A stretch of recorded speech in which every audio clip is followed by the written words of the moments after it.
I was thinking this during the movie. Namor had the hardest bars since Thanos. Look, see them hating ass niggas talking, tell them niggas stop it. Move back, baby, run down Texas. Off the Berkey, boy, I'm dangerous. I'm in a double R, shit look like a spaceship. Everything is up there. Should have posted my mess. Yes, sir. Welcome back to the Redacted Show. I'm your host, Feeq or Feeq, with my co-host, my other host, the host with the most. The co-host Dana Dane in the building, man. Shout out to everybody. You know what I'm saying? The year is almost over, man. It's basically the year. This one year went by fast time. Yeah, dude. I don't know. It felt like the first half was kind of slow, and then the summer happened, and then after August, it just sped up. But you know, I've been good. We got a special guest with us today. Special guest. I'm not gonna lie. I've been waiting for this person. It's been a minute. Yeah, I've been waiting for this person to come on the show. But you know, man, that needs no introduction. Oh my goodness. No, if you can go ahead and tell the audience about yourself. Cool. What's good, world? Peace and blessings. This is Jason Holiday, aka Mr. Why So Serious. I'm glad to be here with you all. I'm an avid Marvel fanatic. Love watching the Marvel movies, MCU movies, and shows, and all of that. And ready to have a great conversation with y'all. This man is being very, very humble, as I have to be, because I'm trying to say as much as I can about like my personal life. But yeah, I love Marvel. That's it. I guess my question is like, what got you first into Greek? Greek. Oh, okay. This man said it's an interest meeting. And geek culture. Yeah, like geek culture, whether it was like a show, comic book, even like a picture you saw. Something like that's that. a very hard question because I just feel like it's just part of who I am. I just got kind of thrown into it or whatever. But I remember when I was young, one of the first shows that I remember as a little kid was the X-Men series that used to come on Fox, like the old school X-Men that they're bringing back. I guess it's like the 97 series, but back again. But I remember watching that and watching the Spider-Man animated series and Batman. But those two shows were like the shows that kind of got me connected to like Marvel and all those good things. And from then, you know, I was very much into, you know, all of the different things that came out of that.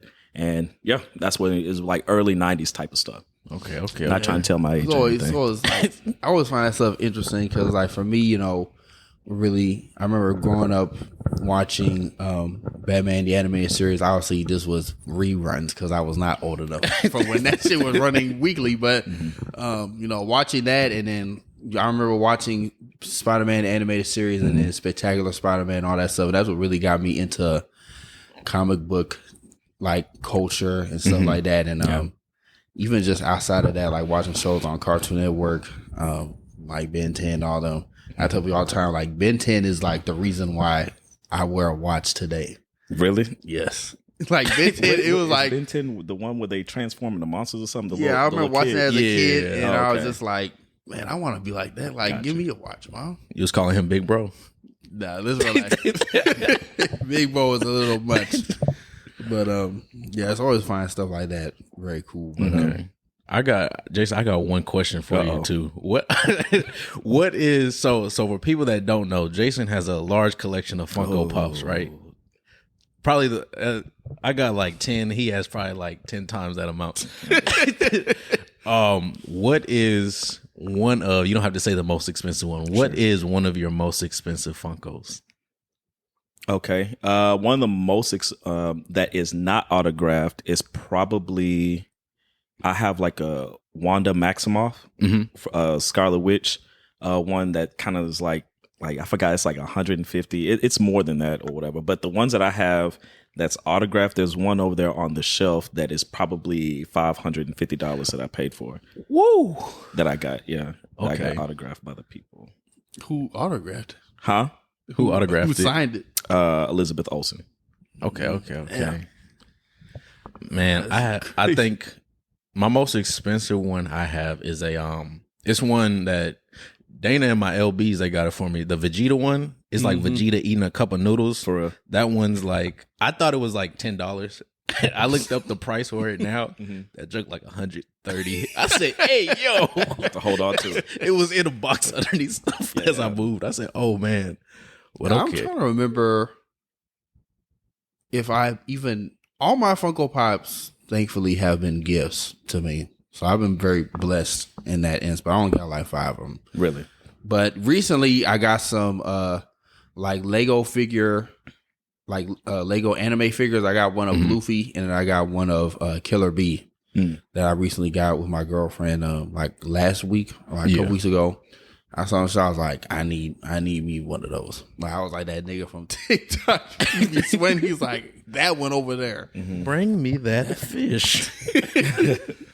Nah, those were hard, but I hate that I didn't get like their social media because it was like I wanted more. But I remember we got home and looked in the bag, couldn't find them, so now they just lost. Damn. Okay. So I don't know. Maybe I'll run into them again, but not anytime soon. But yeah. With that being said, we're gonna go ahead and get into our main topic. But before we do that, I have a joke I want to tell you guys. Oh my goodness, here we go. Right, so, is it like the Halloweeny joke, man? It is. All right, just go ahead. Oh yeah, I don't even know about the Halloween. It was in our last 2 episodes ago. Yeah, he had a joke about. He said, I don't remember what it was. It was about Casper. And he said Casper has a Halloweeny. I was because the joke. Oh, so I'll just say that one and I'll tell you. Because the joke was, why can't Casper like make any babies, like make any kids? And the joke was because he has a Halloweeny. I would have been pissed if I But so this one, what do you get when you have an angry cow and an angry sheep? goat's milk. No, you got two Moonshine. animals in a bad mood. I can't believe this. Okay. Hell no, bro. It's like, what the hell, man? Okay. You went on Reddit and looked up these. Nah, really, this is Just came from your head. That's straight off the dome. It was Hey, creative. I give you that. It was creative, man. Leave it in the dome. Nah, but with this one, we go ahead and get straight to the Black Panther 2 Wakanda Forever review. We're just gonna go ahead and start off with our initial thoughts, what we all thought about the movie, and give it like go more in depth about the characters, the plot, and where we think this movie, I guess, ranks in MCU, really in the whole like Marvel Phase 4 rankings and all that stuff, and where it goes from now. So first thoughts, for me, I really enjoyed it. I only watched it one time. I saw it yesterday with my girlfriend, and yeah, I really liked it. I remember asking her, because she's Nigerian, and I remember asking her, like, did anything like they did in the movie like make you uncomfortable? She was like, outside of the accents being terrible, like everything was pretty good. Like they were pretty respectful of the culture and stuff like that. So I just thought that was funny. She was saying like Shuri's accent was terrible, but Shuri's accent did kind of wave here and there. it was one was scene authentic. where she was talking to M'Baku after All the stuff. she came from the place. Yeah, after all that stuff, and it slipped. She was like talking like a nigga. That was like Willie tomorrow. I was like, there was no kind of accent in that one. I was like, damn. But throughout I enjoyed the movie. There are some parts that I really liked. I liked how they portrayed Namor. Namor. I think in this movie, and we can probably talk about this more, I think they did a really good job of like the effects. You know, everybody was, Marvel Phase 4 had a very bad trend of bad CG and She-Hulk. She-Hulk literally. She-Hulk. She-Hulk. Interesting. But they definitely didn't skip the budget on this one. Through the action scenes to the costumes, like everything was good. Even like the underwater scenes were really well done. So all in all, I liked it. And it's definitely up there on my Marvel rankings. Definitely. Okay. What was your first impressions, Jason? I got to go see. I was blessed to go and see it on Thursday night.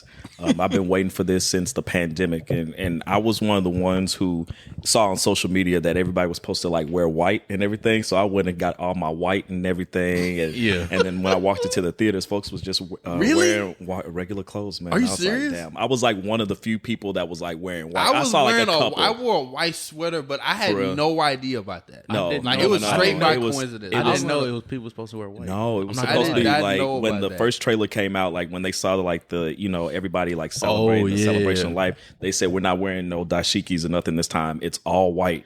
And I was like, hell yeah. So I'm aware. I had my whole little white thing, and I stepped foot in the theater, and I had like a friend who came. Well, I was with a group of people, but she was wearing white, and everybody was just wearing regular clothes. And I was like, damn, I'm the only one that went all out. But other than that, it was good. It was really good. I really enjoyed the movie.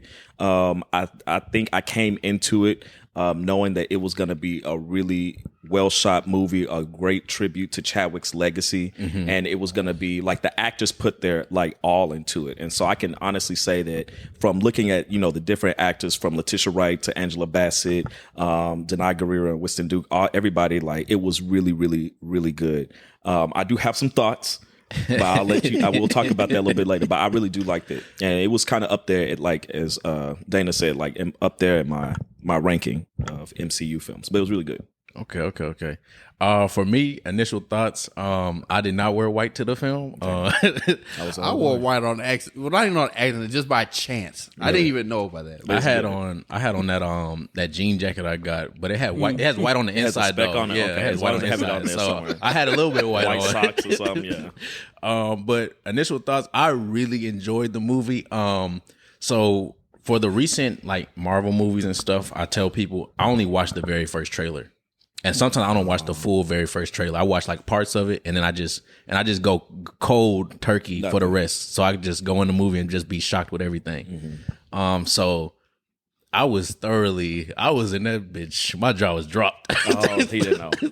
So it was some stuff like I asked Dana. I was like, was this in the trailer? He was like, yeah. I said, damn, I'm glad I didn't watch the trailer.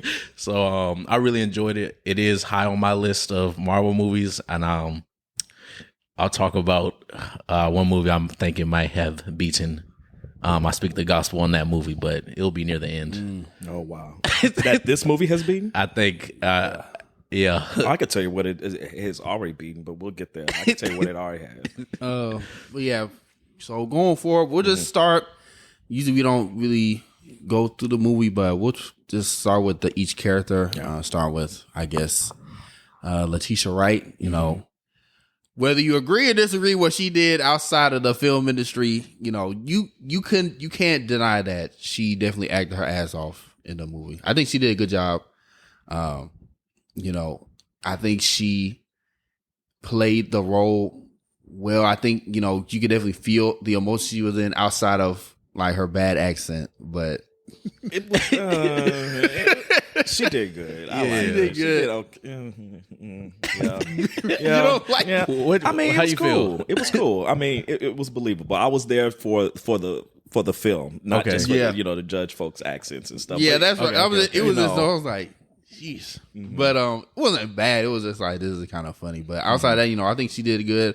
I think her character arc really showed throughout the movie. Even like later on, also this is a spoiler review. Okay.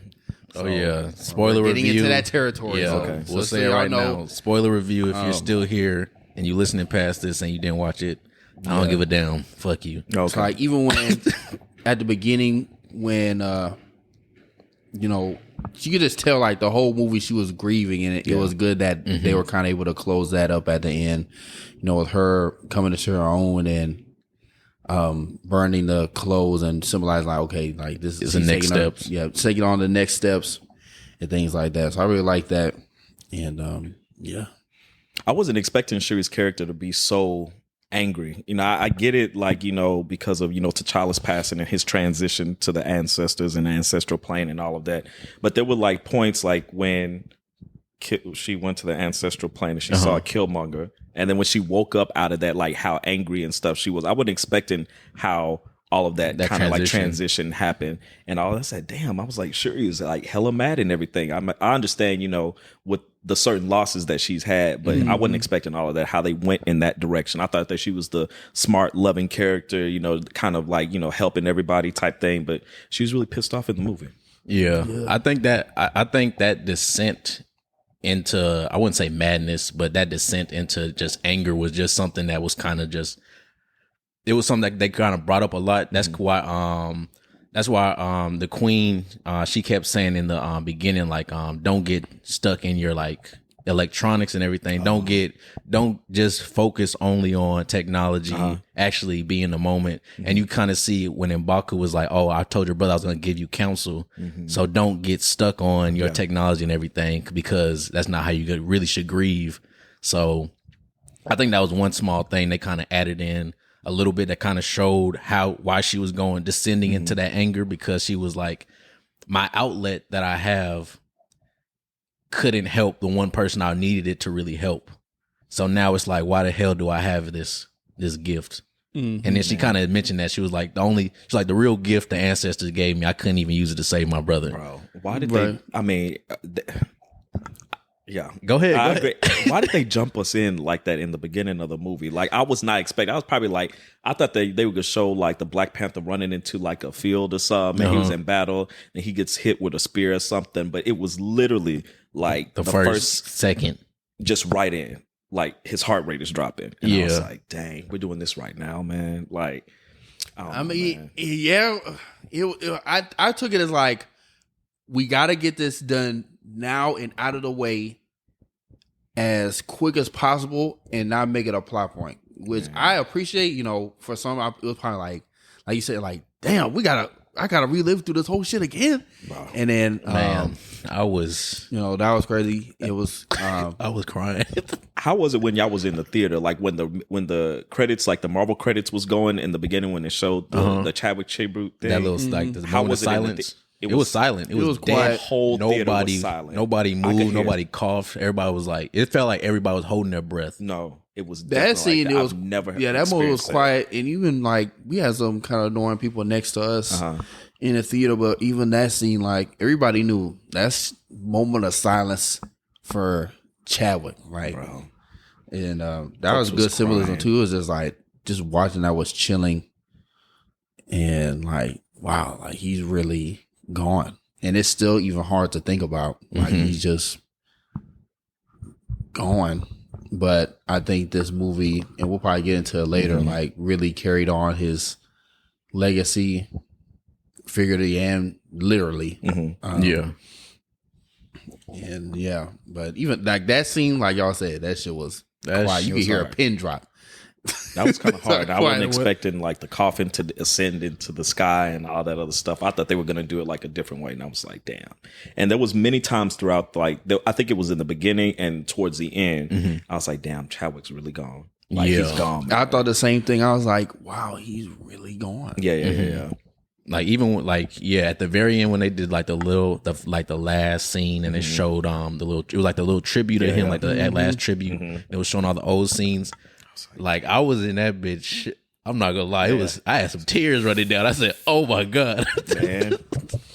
That was like very it was crazy, emotional to say the least. But I guess Feeq, what did you think of Shuri as a character? Just overall, I really liked her character. Just to add on to like the descent part, one big thing I realized with me, when it comes to different characters, I really like to see characters go through either a descent or ascent. I don't really like stagnant characters that stay at like, oh, I'm gonna always be the joking person throughout every series I'm in, XYZ. I like to see either a character fall to like the dirt or ascend to something. Gotcha. So her descending into that anger, I really enjoyed watching. Seeing her go to the Killmonger scene. For me, I didn't know Killmonger was gonna be in this. So seeing him show up, I said, "Damn, it's Killmonger."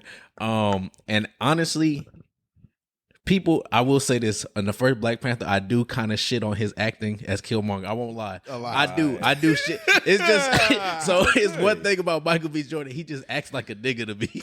He is a nigga. I know he is, but it's just so, to me, he's kind of like, it's almost like how The Rock acts. It's like their voice kind of doesn't change. Their acting and speaking doesn't change, but they act good. Got you. So it's just their voice, but I was gonna ask you because you and Jax be shit on that. Now I'm like, damn.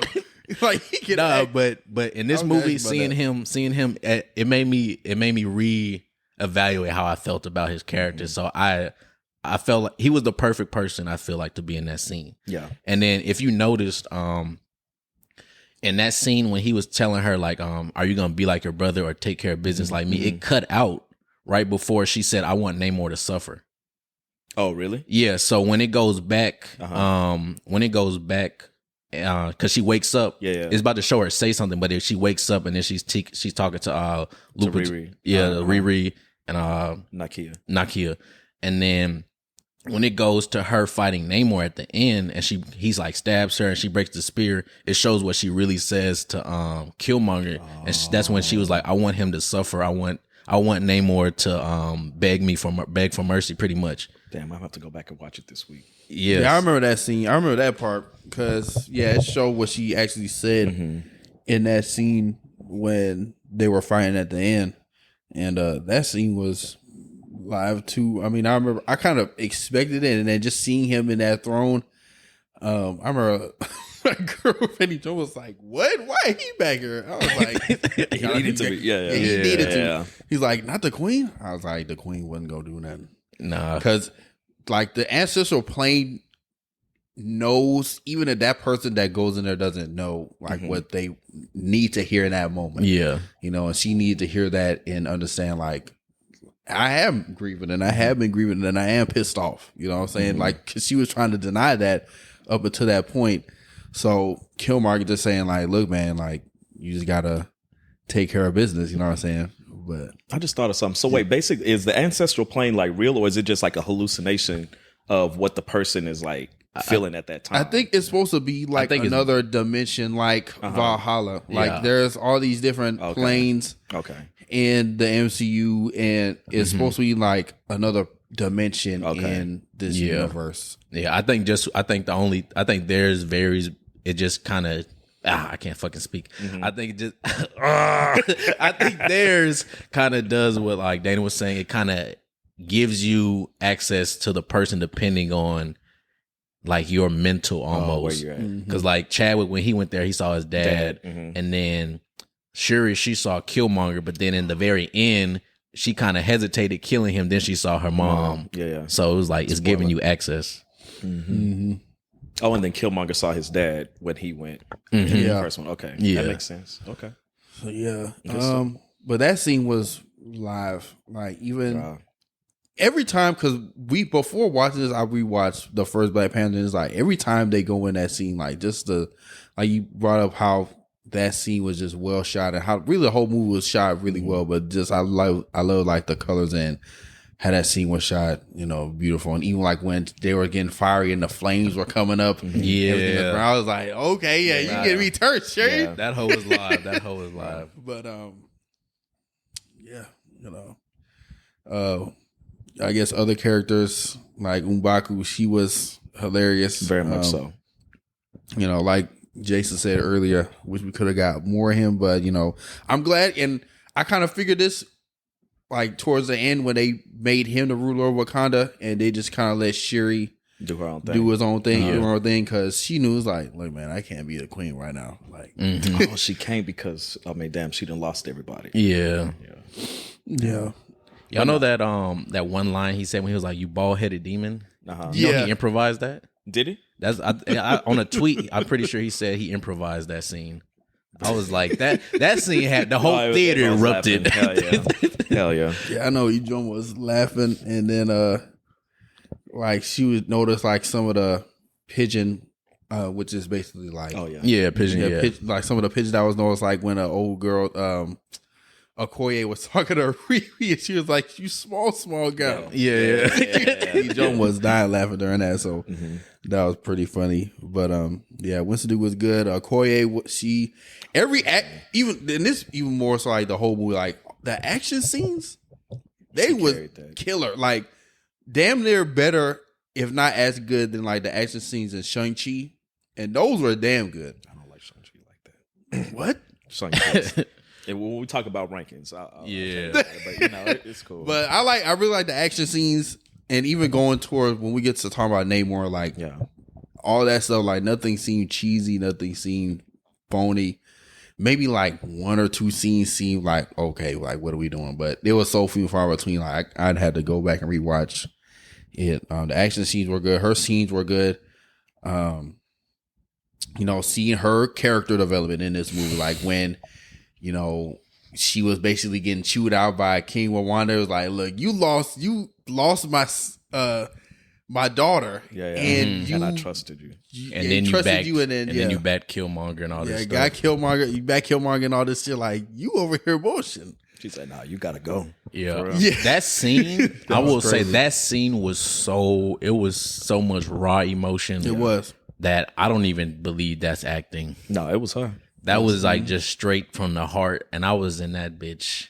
I'm not gonna lie, it was like you feel like she was talking to you. I was like, yeah, I was like, she said, I'm the most powerful woman in the world, and I lost all my family. I was in that bitch. I'm not gonna lie, I cried 3 times in that movie. I won't lie. Oh, I can tell you, it wasn't during that scene, but it was good. No, that was really good. Angela Bassett acted her ass off. She did. I think everybody did, but she definitely was going crazy. She was in her bag.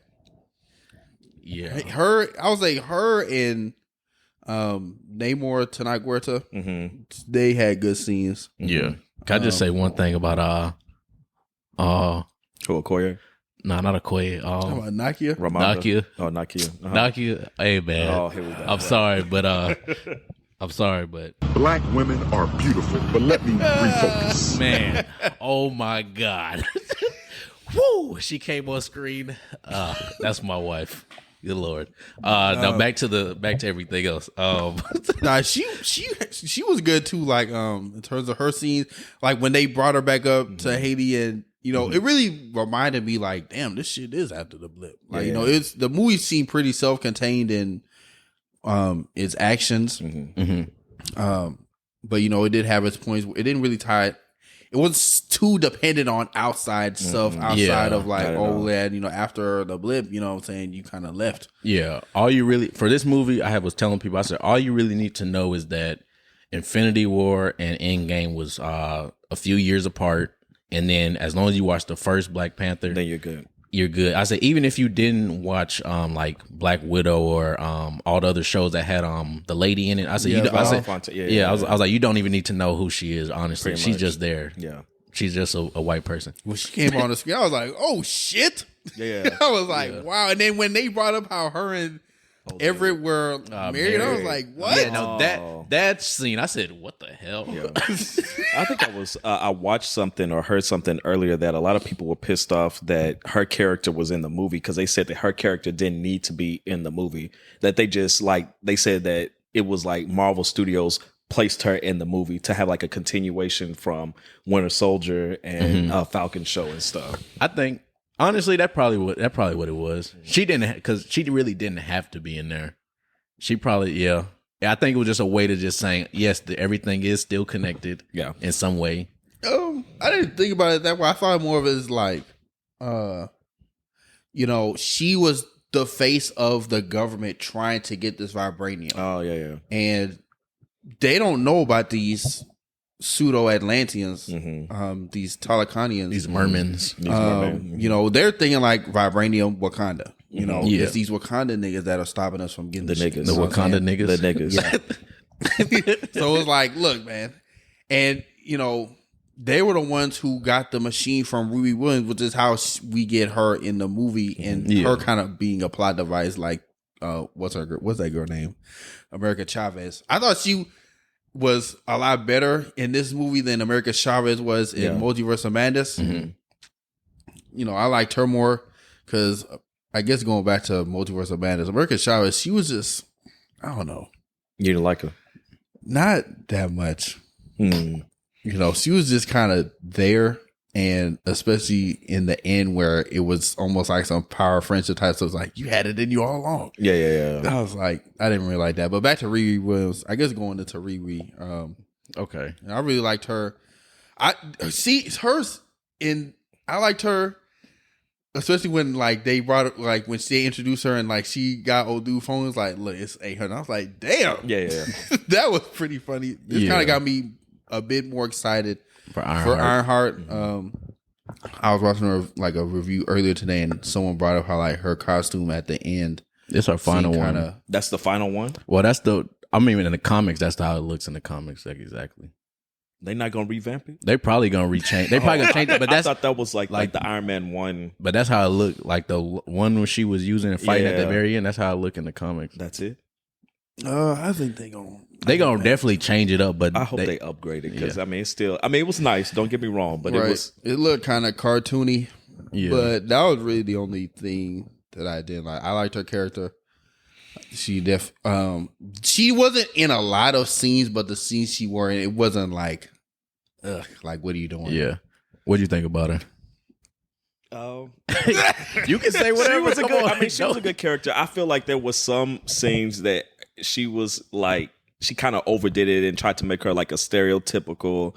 I guess it was just a little much. Like I liked the dorm scene when she met Okoye and she met Shuri and everything, but it just, I don't know. It was just like, I know how black people like talk, but they feel like it kind of overdid it, especially like when they were when the FBI started to like raid the shack or whatever she was in.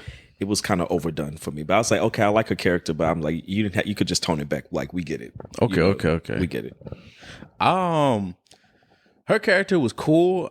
Only thing I really didn't like is how they didn't, and I know they couldn't really go into it in this film, but how they just glossed over the Stark tech. Yeah. Because in the comics, her inspiration is Tony Stark. So that's why she like makes the suit and everything. And then she's supposed to, and then they showed her being a genius, everything. But I don't like how they kind of just was like, oh yeah, this is Stark tech. Yeah, I built it. Oh well. And that's it. Yeah. And then the plot point was like, oh, my dad built cars. That was cool. But to me still, it was kind of just like, you kind of just glossed over like one of the biggest points of her character.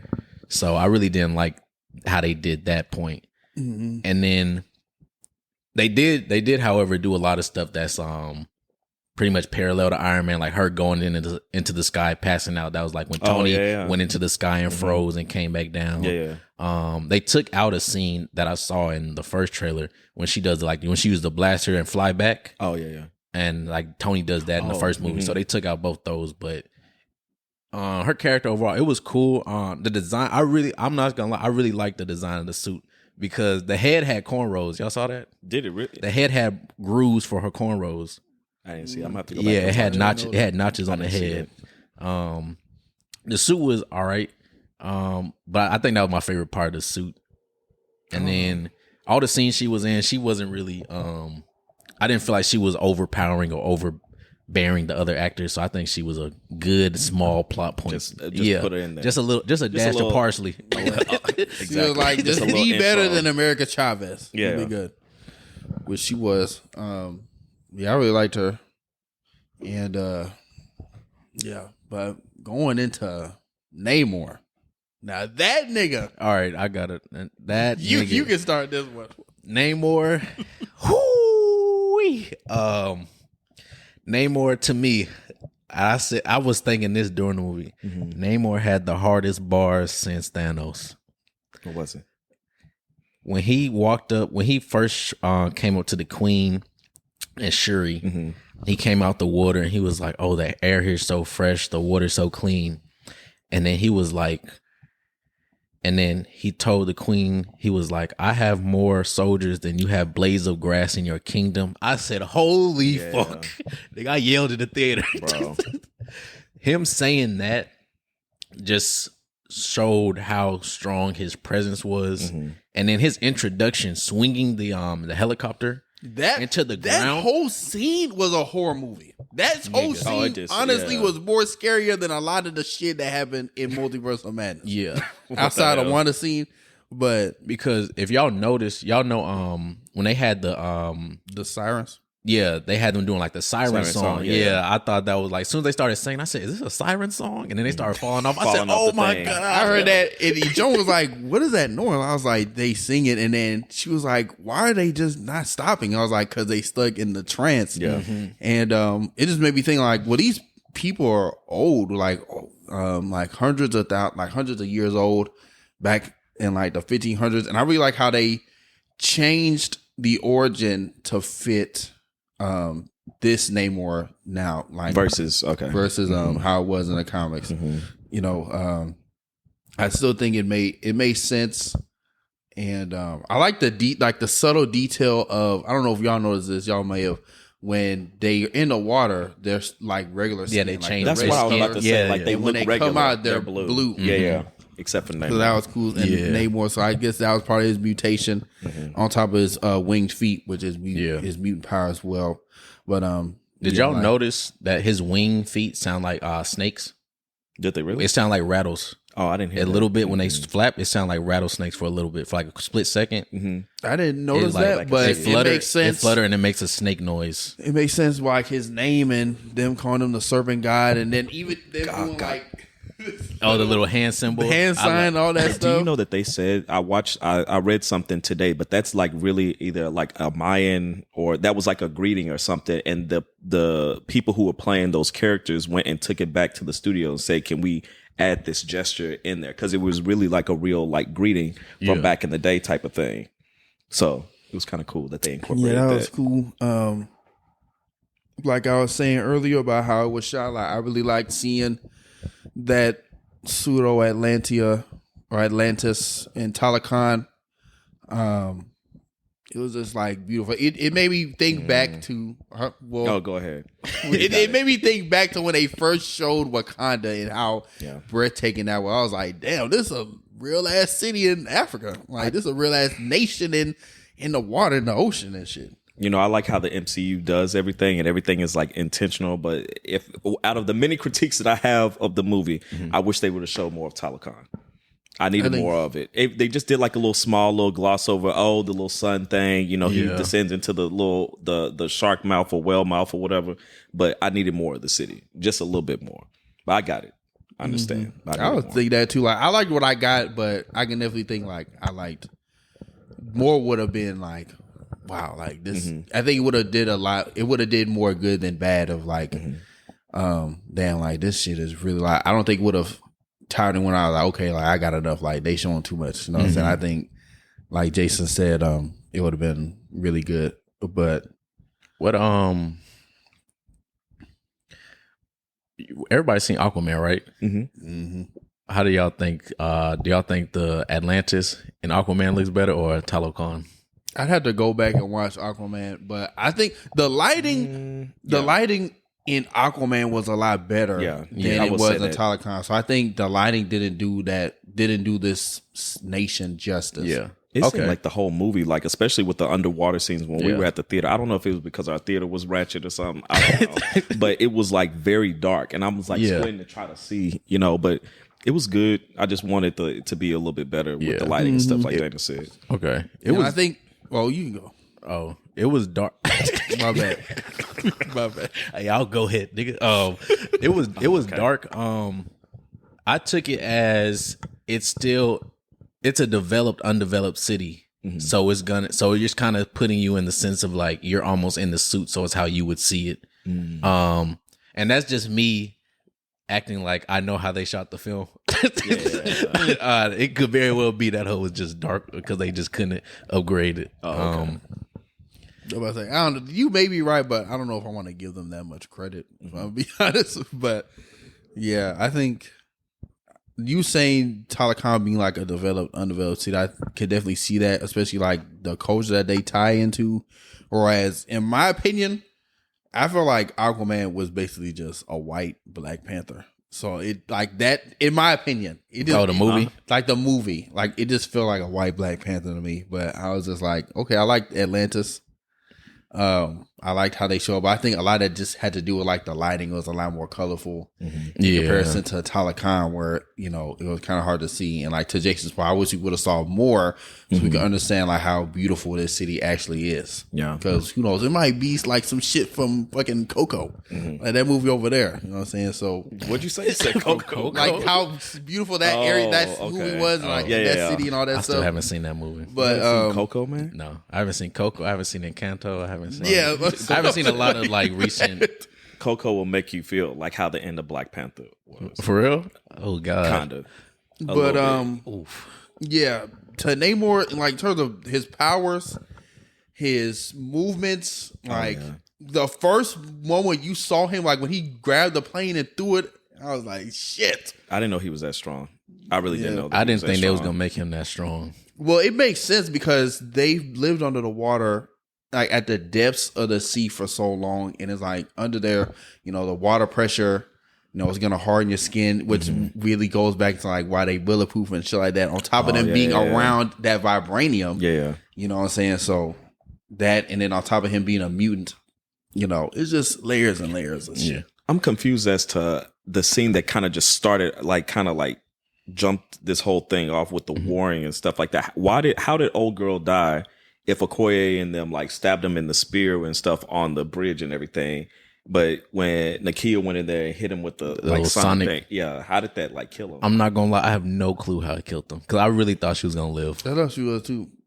And then when they were when the teacher, I was like, "Give me the bees, give me the bees!" Like, no, we gotta go. Like, give her the bees. Yeah, and like honestly, just because right before that scene, it showed when Namor was telling Ramonda, he was like, "Look, Shuri's safe, but I'll tell you this right now. He said, if I see any Wakandan in my fucking city, if I see any proof that Wakandans are even near my city, I'm gonna kill this bitch, and I'm gonna come over to Wakanda and kill you. Yeah. So don't fuck with me, bro. I was like, this nigga El Chapo. No, when he was saying that, I said, damn. I was in there like his.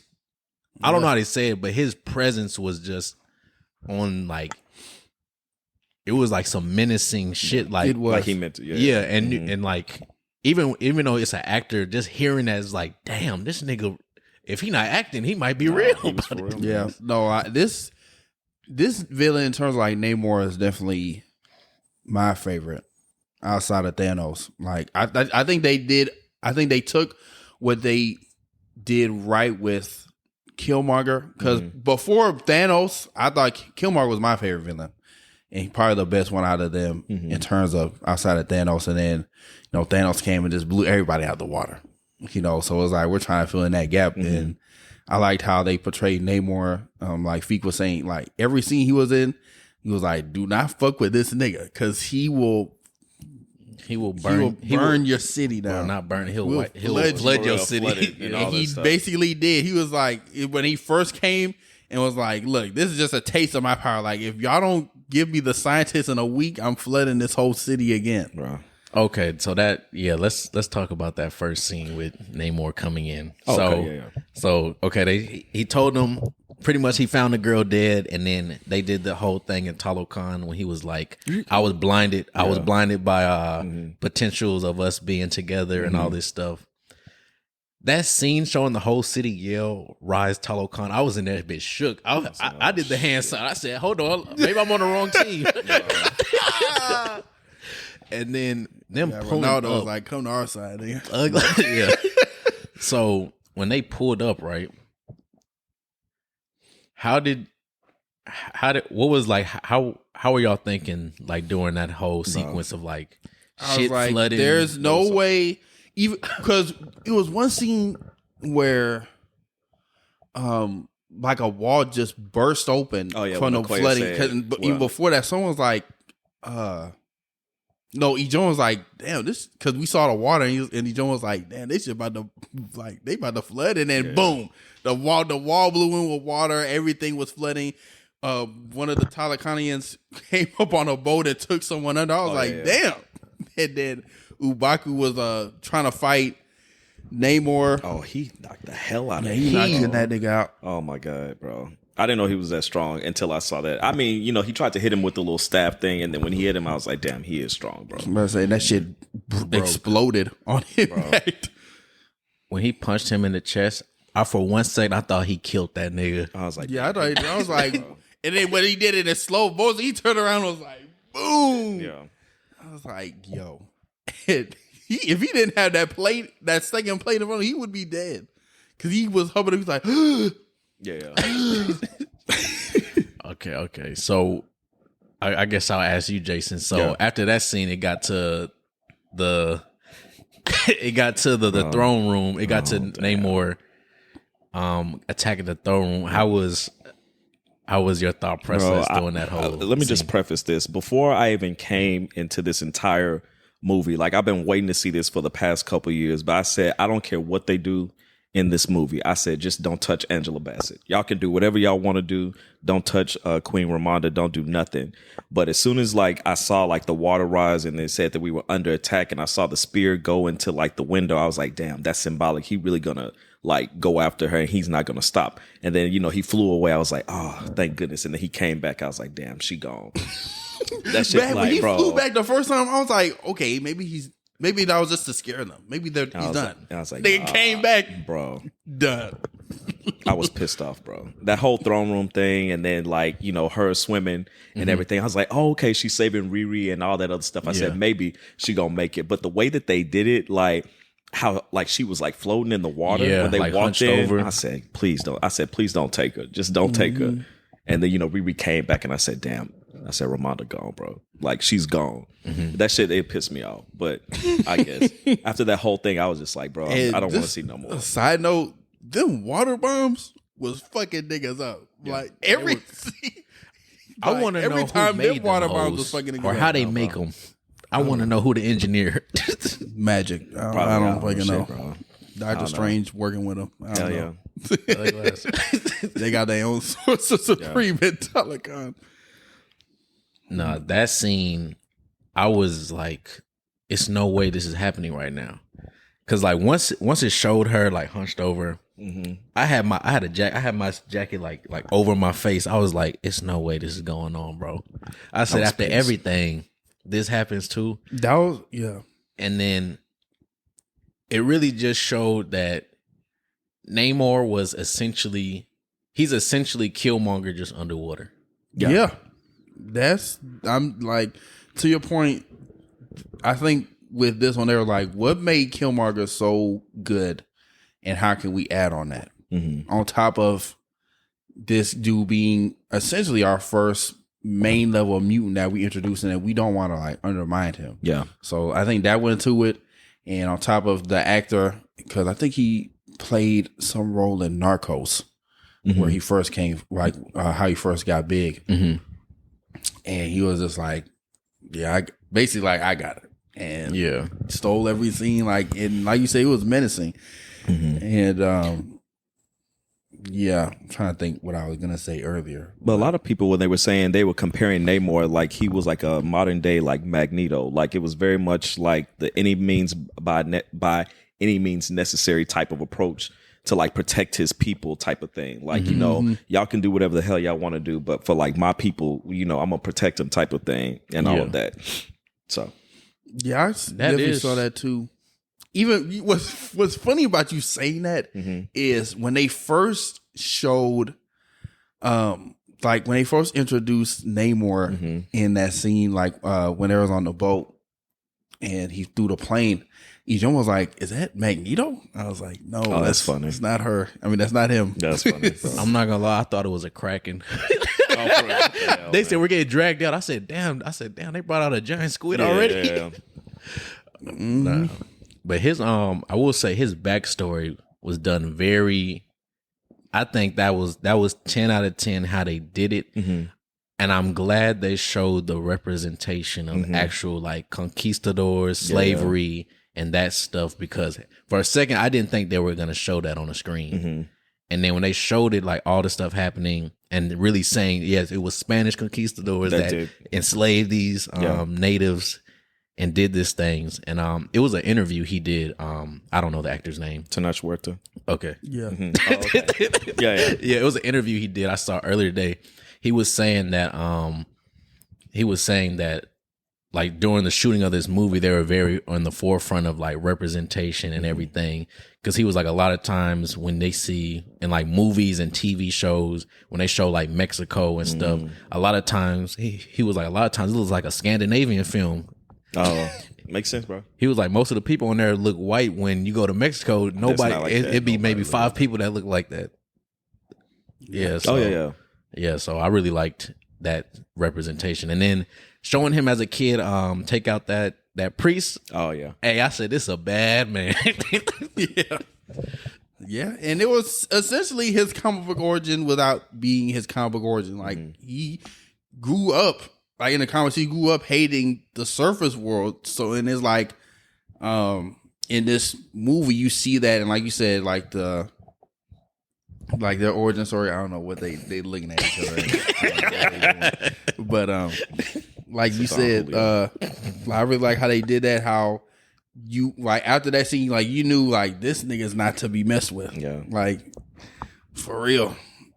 And it was funny when they said mutant. You know, it's like after this point, I feel like they're gonna find each and every way to say mutant now. Like because like they're coming. They're coming. Because somebody, I think they reminded me, like in Miss Marvel, I said, but this wasn't the first time that they said mutant in like a thing. But they said, no. They said that your genes was mutated or something like that in Miss Marvel.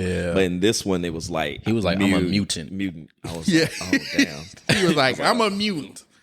I'm surprised they didn't play the X-Men thing. They should have. Every time they show a mutant or done a mutant, it's in the background. Yeah. So Miss Marvel, when they show Professor X, that was funny. But yeah, I would say the next big scene was when, we already talked about Shuri going into the ancestral plane. I guess the main, like the ending fight scene, that was crazy. I liked how they came with that plan. I'm like, we just gotta dry him out. I'm not gonna lie. That was one thing I thought was stupid. What, about drying them out? No, not drying them out.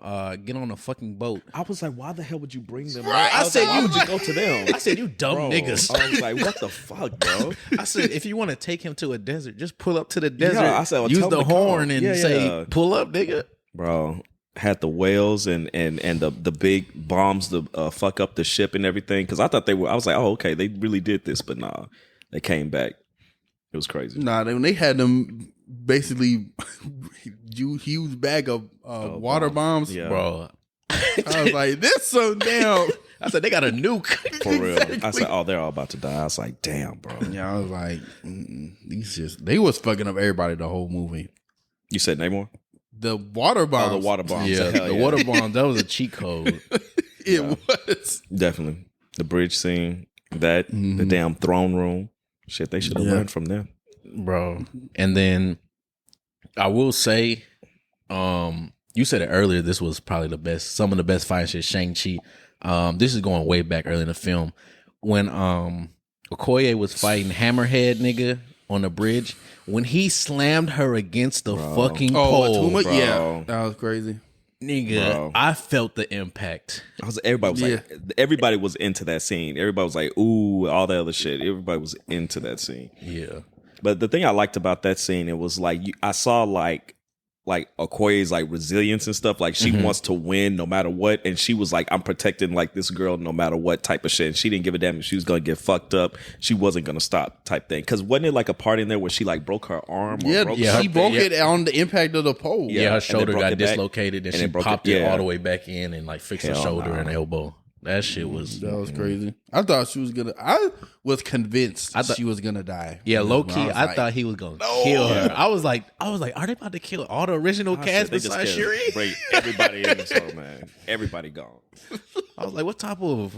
Like, we got new Wakanda coming soon. So what type of Game of Thrones stuff is happening? Exactly, No, but like the end scene, I liked how... I really liked how they came to an end. You know what I'm saying? Like, obviously they're not gonna kill Namor. Yeah. Thank God. I'm so glad. Thank God. I'm Bro. glad. I don't. I was in. Oh, my bad to cut you. Well, off. I was just gonna say I don't think this They is can't. Marvel learning they lesson though. I think they're gonna do it again for another villain.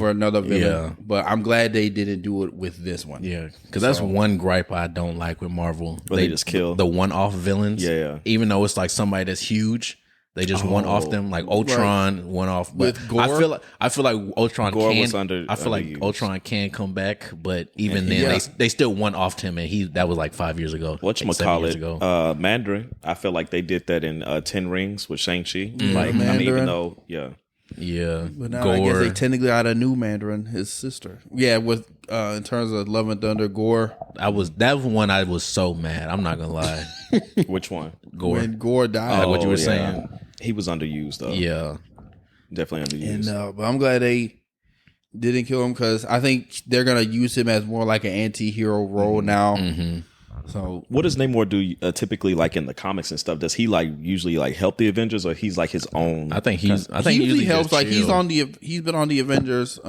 He's been on the Illuminati, and then he's been on the Cabal during like the Jonathan Hickman's Secret Wars run. So he kind of like flips back and forth every now and then.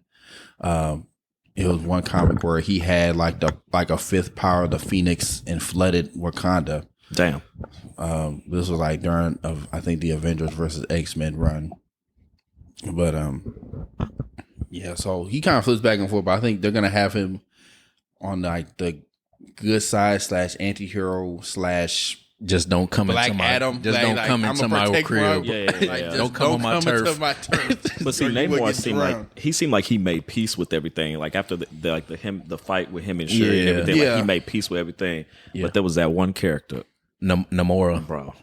I said somebody needs to kill her. Like, I don't care. She needs to go, bro. Oh, when she was like, I wanted to fight alongside you forever or something, and I think that's what he was kind of trying to explain to her. Like after he made that painting, he was saying pretty much if they go to war, we're gonna go to war. So we'll always have a chance to fight and kill, fucking land people. I don't know what to say. I forgot to I was say about it. to say it, but I'm not gonna say it on this thing.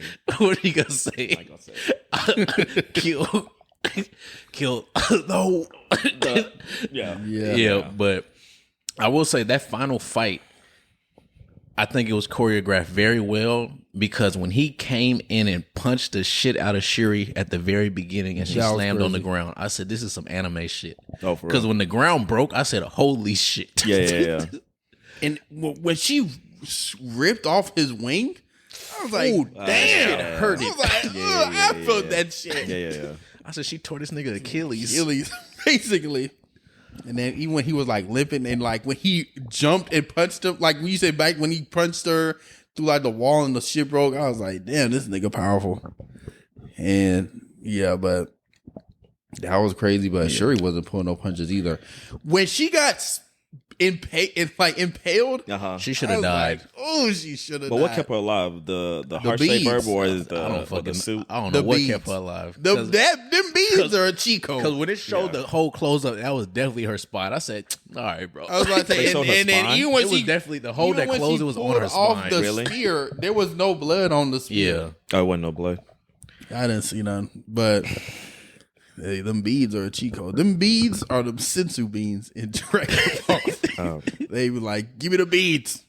Niggas could have got shot in the heart. If I'm being honest, and I hope I don't piss nobody off, No, you're good. the fight scene was kind of underwhelming to me. It was cool. Don't Okay. get me wrong. It was like I'm sorry, but the last like 15 minutes of the movie is like Shuri becomes the Black Panther. They go and fight the Talakanian, and then she goes and fights Namor, and then that's it. Like I thought it was gonna be like a much more extended fight. Like It was rushed. It I will was say very rushed, and I was like, oh, this is it. And then she defeats Namor, or they come to a compromise, and then they get back on the ship. Us black people, and us brown and black people need to stick together, to conquer everybody. Cool message, but I was just like, bro, I needed more from that, man. Like that's the part. I mean, that's what we've been waiting for. We've already had the sadness with Chadwick passing, but y'all rushed through this entire thing. Yeah. Like rushed through that whole. Yeah, I will say that last scene did have me sitting there wanting more, like more fighting. Because it definitely was rushed. And I definitely didn't expect her to fucking air fry that nigga. Yeah. I thought in that moment I was like, there's no way they just killed another MCU villain. Yeah. But he survived. They, So I was more, like, bro. They needed him, bro. Yeah, I feel like he's a step in the right direction of like seriousness and character tones. I will say this movie, overall, I like this tone way better, and I'm so glad they did not do a fucking funny or some type of comedy in credit, because I would have fucking erupted in that theater. I honestly don't want to see another funny like in credit scene for a minute. Yeah. You want to see something like really I want serious, and I want it to be like, okay, this is going to the next movie. Coming. Like, damn. Like in all of like in the first, like in a lot of earlier MCU movies, that's how they did it. Like when Thanos was like, I'll take care of this myself. All like, the other movies, it was like, oh shit. But you kind of got that in Love and Thunder with Hercules, no? I think the movie just took me. The movie was so like, it was so By the time I saw, I was like, what? Oh, okay. Yeah, I was like, This ain't Henry Cavill. Yeah, I was like, they're not serious. I was like, they're not serious, bro. Yeah. And then Thor feels. I won't even talk about Thor. Fuck that. Yeah, nigga. fuck Thor. Yeah, Bro, but I guess last thing I'll say about that final scene is, did y'all notice that? And I brought this up to somebody in the very end, right when they were on the boat, and like he was like, "Let's go back to Tolakan." When she said Wakanda Forever, she said Wakanda Forever to 10 niggas. Everybody else was dead. Yeah, everybody else was dead.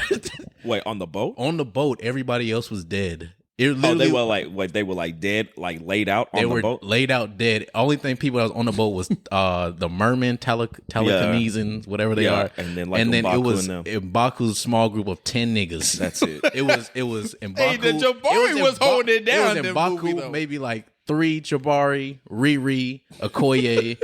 And a handful of Dora Milaje. And it was maybe like 2 Dora Milaje. That's it? It was really, they were literally on the very end of the boat. Like when they said Wakanda Forever, I looked, I said, like, who the fuck? I said, all them niggas blue. Oh, damn, they're dead, bro.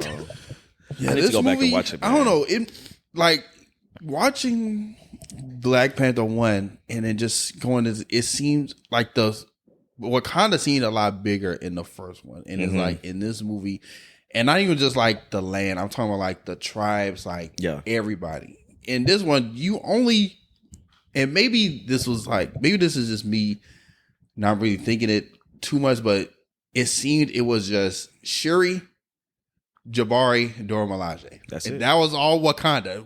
Whoever the other tribes were. Yeah, even when they showed them the snake other tribes or whatever they were that was hissing, I didn't know who they were. Right, it was just Jabari and Dora Milaje.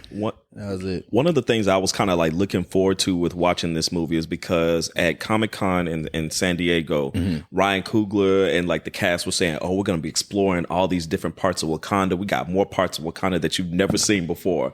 And I was like, oh shit, we're going to see like some rooms. We're going to see like some, black excellence and people living their lives and shit. And like you said, it was literally Shuri M'Baku chewing on a carrot and, you saw the same stuff that you saw from the first movie. I think that you could explore the Afro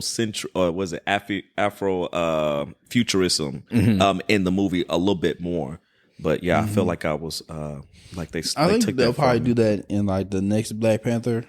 Because I think a lot of this was setting up Namor, so you really got to see a lot more of Talokan than Wakanda. And I think in their mind, which I don't necessarily agree with this, but I think it's what we got. They're like, the audience has an idea what Wakanda is. We'll show a little bit more, but they have an idea of what Wakanda is. We got to explore this whole new world underground that no one's ever seen. No one has any idea what it is. So we got to make sure we take our time and flesh this out without, not doing it, like not showing it enough. That's my thinking on it. So I think maybe like going forward, and I guess we can transition this into like the mid-credit scene. Going forward, we'll probably see a lot more futuristic Wakanda. and things like that nature. But just I guess going into that mid-credit scene, Bro. where after she burns her funeral garments and we see T'Challa Jr. T'Challa. I was like, I called it though. Yeah. so y'all knew he was gonna have a son, pretty much. Probably. I called it. I was like, I feel like one of the end credit scenes. I didn't know it was just gonna be one. Yeah. But I was like, I feel like one end credit scene will be Nakia revealing that she's pregnant. I didn't necessarily think she would have the kid already, but I'm like, there's no way they don't plant the seed. No pun intended. There's no way they don't plant this seed already. You know what I'm saying? So I figured she'd either be pregnant or have T'Challa's baby. Yeah. You know, so I kind of figured that. Because 6 years has already happened, right? Mm-hmm. And so he's about like Yeah, 8, it was 9. like 6 or 7. Yeah, it was like 6 or 7 because it was 5 between the blip, and then it was like 2. It was like almost 2 years since he passed, like a year and some change. Yeah. Mm-hmm. So yeah, like 6. I'm glad that they had the son and everything, but I mean, yeah, I'm glad that the son made that. It was a great way to to let Chadwick's character like pass away, and then they have young T'Challa. But this just goes back to then why didn't you just go and just recast T'Challa if that's what you're gonna do eventually? Because they're gonna grow him up, unless they have like him as a little Black Panther cub. They have him as like with the heart-shaped herb or something. I think but that would be. You know cool what if I they think did they're that. gonna do? What? I think, and I just thought of it just now. I'll say about the scene real quick. I enjoyed the scene. I was very shocked. I didn't think that was gonna happen. I called it. I was like, oh shit. It was the same thing. I was like, okay, he's here, but what can he do? Yeah. And I think what they're gonna do is when they get to like the multiverse stuff, they're gonna have an older version of him and bring him over and say real? this is Black Panther in this universe. It's the same. It's T'Challa Jr. in this universe, but it's the older They could have version been and did that. because they can't really, unless they accelerate these movies to 10 years over the course of 3. There's no way for him to actually impact anything. So they're gonna. I feel like that's the only possible way because unless they say, oh yeah, he gonna be a child soldier. Or a Black Panther cub. Give him the heart-shaped herb, bro, and give him some armor, and he gonna be fighting with his auntie, bro. To what I took from it was like, I don't think they're just gonna give up on Black Panther Shuri this fast. I think they're gonna give her like another movie. You don't think so? It's her time. Like she did what needed to be done on this one. Let's go back to T'Challa. Thank you so much, Shuri. You think that's how Thank you, Shuri. We thank you, Auntie. I Auntie, think it's she my gets time. another movie. I think she makes it through Black Panther 3.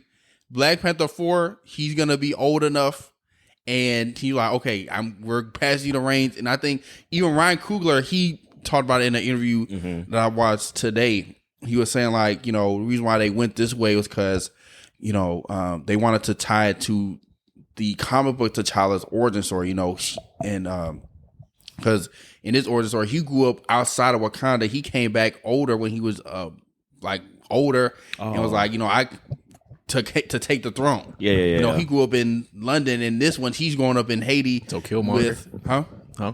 What? I said so. Killmonger, he grew up outside and take Basically. Essentially, No, but that was that's more what like you- Wakanda's story. It's like they're trying to I think they're they're trying recasting, to but redoing an origin. right. And I think in this one, they feel like we have our cake and eating it too. You know what I'm saying? Like we pass the mantle on, but it's gonna come back to T'Challa. So we're making these recast T'Challa fans happy by technically recasting him, but we're not gonna do it immediately. We have a plan going forward. I still believe I don't think they're gonna give up on Shuri just yet. Despite the controversy she brings, I think they're gonna give her a third one. It's her time. You think she's done? I'm thankful for what she did in Wakanda Forever, and I'm thankful that she was able to do what needed to be done for the movie to be made. Yeah, I don't because if you're talking about like they're gonna wait, then when are they gonna wait till when X-Men come and then that's when what I'm saying. Storm finds a young T'Challa or something? And They would have bro. to like Yes, because they would. That's exactly what they gonna do. No, they would have to. they would if they did a Black Panther 4, if they waited till Black Panther 4, Black Panther 3 probably wouldn't come out till after what's it called? Kang Dynasty Wars, and yeah. Secret Wars. And that's 2026. 26. I'm gonna be 40, bro. So they wouldn't have that Black Panther 3 to like 27. Black Panther 4 probably wouldn't be to 2030. Bro. You think they really gonna wait? They're not gonna wait that long. They can't wait that long. They're not gonna wait that long. And I'm gonna make this very controversial statement. The MCU only has so much longer, bro. That's true. And that's just me. These last phase 4, I don't want to say phase 4 killed the MCU, but some of the shows were some misses, bro. Like they could have kept Hawkeye. I really was expecting what do you think Thor. was like the biggest? What do you think were some misses that they could have kept in Thor. the drafts? Thor. I agree. Eternals. What? Fucking Eternals. Okay, I don't give a damn what anybody says. Eternals. Fucking Eternals. Like, bro. Like, if anybody asked me, like, what was the worst movie besides Black Widow, it's fucking Eternals. They're tied for the end. And I'm sorry, but they're tied. Fucking Eternals. What was your question again? I'm sorry. It was really that. But I was saying, like, what were some ones? Well, it was that question, and then just like what I was gonna say was like to my point of them aging up T'Challa. Yeah. Like this young T'Challa, they could, and honestly, my mind's kind of all over the place. But like, let me just focus on this one. You're good. But they could age this young T'Challa, and then like by the time we do get the X-Men, we get a young Storm who's in Wakanda. We don't know because we don't know about the mutants yet. This Storm could be Wakandan and have the X gene. They meet, then they married. That's too boom, much. That's too much. That's too much. I think that's for the regular. I'll say for the regular consumer, that's gonna be too many plot lines for their brain to handle, bro. But it's like by the time we get to that, it's gonna be so far ahead. In like it's gonna be like a new MCU, like a new Avengers. You have to get through all of these Disney Plus shows and all these movies and all these holiday specials and all that other stuff to get to that. Like just age him up. Like just have him hop through a portal. Like he fell into the quantum verse. So what is it called? The quantum realm. The quantum realm. And he's older. Like okay, like something like that. Yeah. But I can't wait 15 years and then young Toussaint that came like I'm here. Like bro, come on now. No, I can't. So you think they just gonna age up? That nigga gonna age up and be like, "Can you keep a secret?" Yes, that's what that. Bro, that's interesting. I can see them doing that. I don't know. No. I don't know because to your point about them, like when they get to Secret Wars, and I think they're gonna keep him for like a Young Avengers because obviously if you'd be living under a rock if you ain't seeing the hints of them not leading to bro. They're gonna do that. Yeah, and then I feel like that shit, that Young Avengers shit. This is a sidetrack. That shit gonna either be very, very incredible or it's gonna be god awful. I don't know how I feel about it, bro. Like I'm thankful, like we got to see Scar. Kate Bishop. The little black dude in Captain Falcon and Winter Soldier and all that shit. And now we got the Black Panther cub, And bro, I just don't know, man. I really don't know. I don't know if I care to see that unless they're fighting with the Avengers or something. Yeah. If they bring back like Tony Stark as a variant of some, and then they have like the young. He's coming back, right? Is he? He's supposed to be. He signed like a deal to show up in Secret Wars. No. Yeah. Bro. Okay. There is hope. Yeah, he signed a deal. Well, I mean, they have to bring him back because of all the stuff that happened in Phase 4 with all these damn misses. Yeah, all these misses, Eternals. They said, no, I don't care, bro. That was a huge miss. But yeah. But I don't know. I'm optimistic. I think they at least. Well, here's what I think. I think they keep Shuri for Black Panther 3. Mm-hmm. This is not the last time we see Black Panther. This is not the last time we see Shuri Black Panther. We get a Black Panther 3 with her. She's gonna be in Secret Wars. She's gonna be in Secret Wars. Make M'Baku Black Panther. No, they did it in the comics.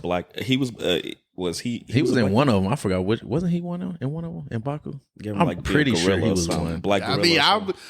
mean, I'll stand corrected, but Man, Hold on. I don't know how I feel about Man Ape being Black Panther. I don't mind. This is the only thing. I don't mind if Shuri plays Black Panther in other movies. Like how they did, like how Black Panther was in Civil War, and you know they came in Endgame and they brought him back and stuff. I don't mind that, but a full fledged Shuri Black Panther, I don't know. And I love Letitia Wright. It's just that I really, really want to see a T'Challa storyline, and I really want to see T'Challa meet Aurora Monroe. I want to see the Storm and T'Challa story. And that's what they gonna do with this young T'Challa. Oh, that's what they're really gonna do because Nakia. Oh, okay.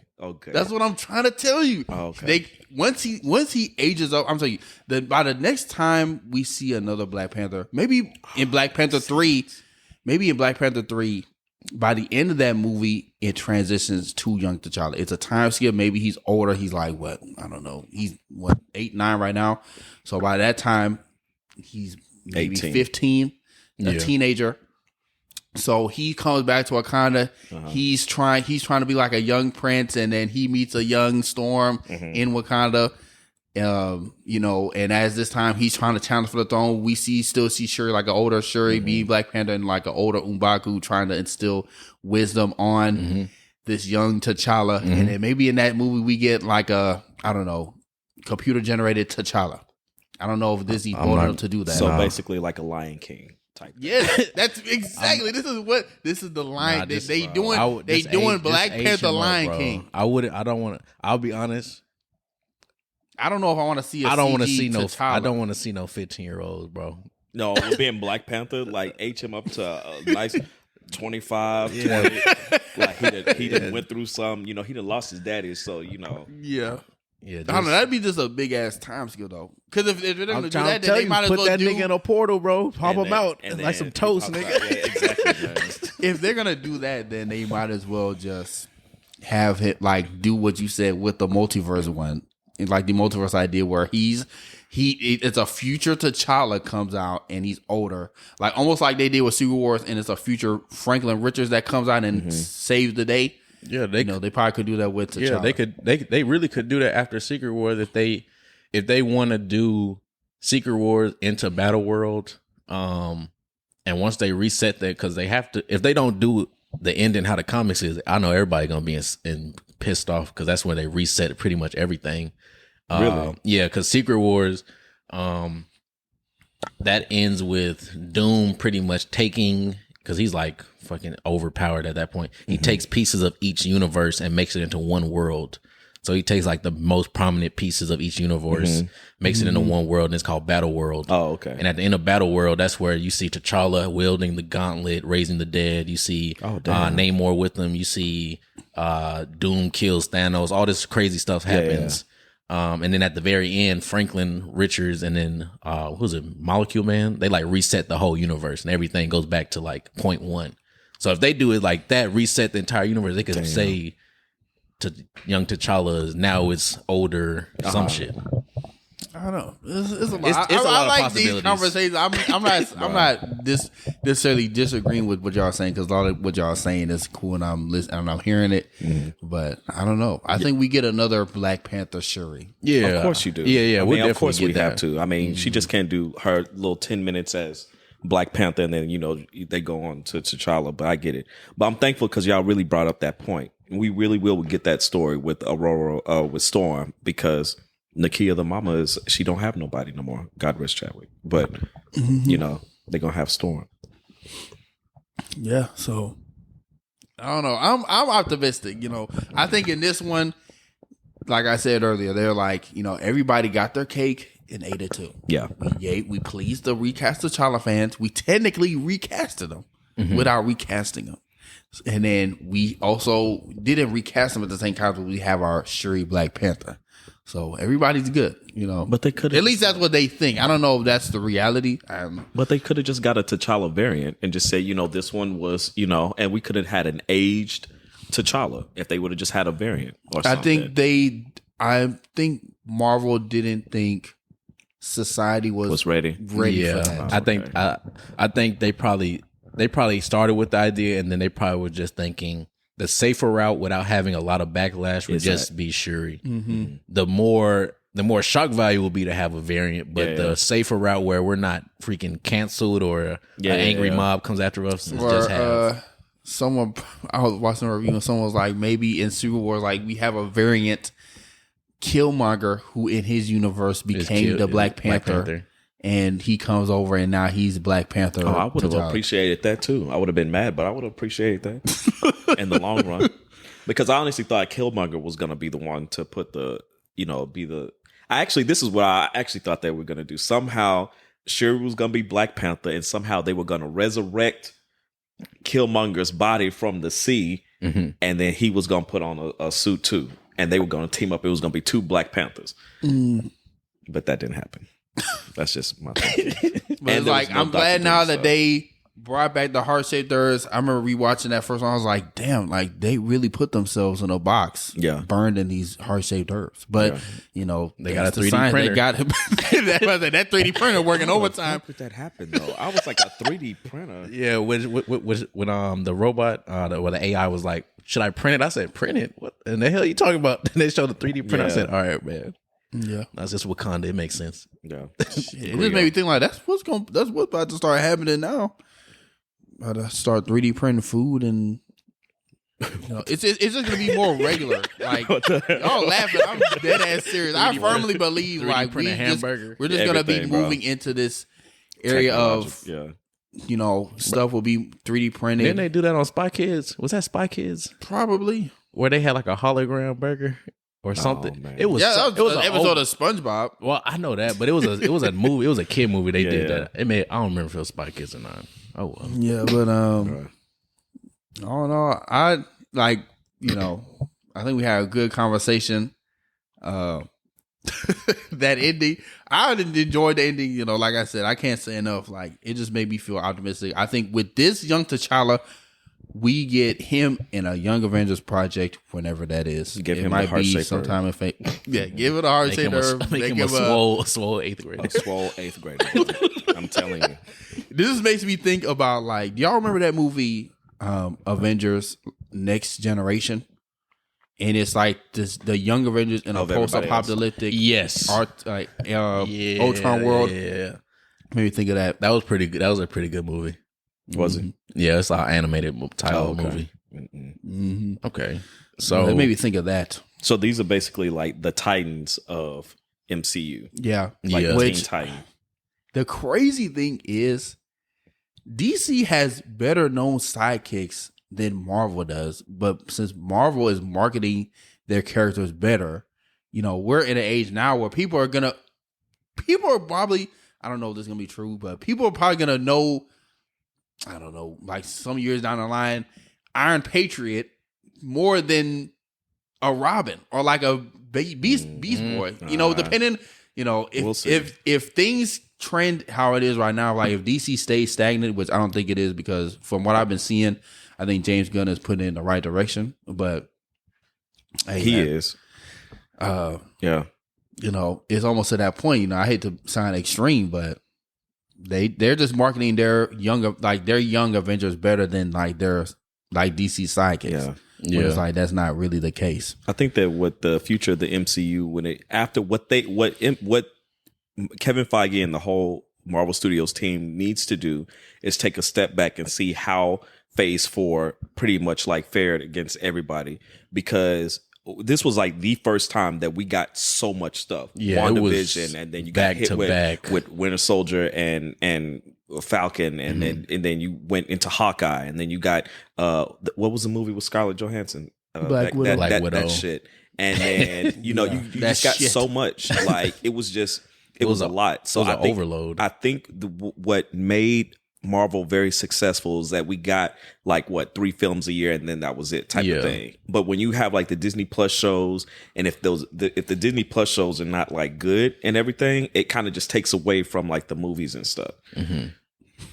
They could have kept Eternals. Hell, they could have put Eternals on Disney Plus. You still got the just same straight thing. Why do you hate Eternals so it was not good. We could talk about that at another time, but I'm gonna keep saying that with Eternals. Okay. But what would? Oh, you go. Yeah, I was gonna say just moving forward. So now that we're at the end of this phase, where would y'all rank this movie among? You can add in Avengers movies if you want to. This is hard. If you don't have to. You can just say standalone MCU films. Where would you kind of put this at your initial watch? And or you could just say what rating you'd give it in general. I'd give this like an 8.5 out of 10. And this is me off first watch. I do think it's better as a movie than the first one. You know, watching the first one and watching the second one, I think it's. You don't think so, bro? Can y'all remember when y'all went to go see Black Panther 1 and when y'all were in the theaters and then when the end credits came on and then all the stars and you heard SZA's voice and then Kendrick Lamar and stuff like that?